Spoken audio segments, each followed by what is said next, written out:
Avui és un dia molt especial. L'Associació per a la Promoció del Transport Públic compleix 25 anys, un quart de segle dedicat a promoure una mobilitat respectuosa amb l'entorn.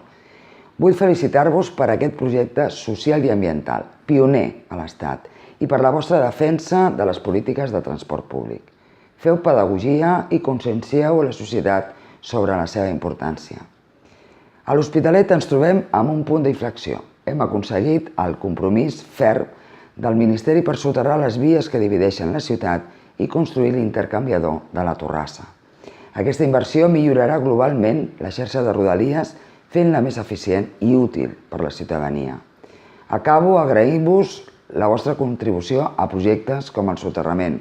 Aporteu una visió molt valuosa per fer un país millor. Una vegada més, felicitats i espero que continueu amb la vostra tasca 25 anys més.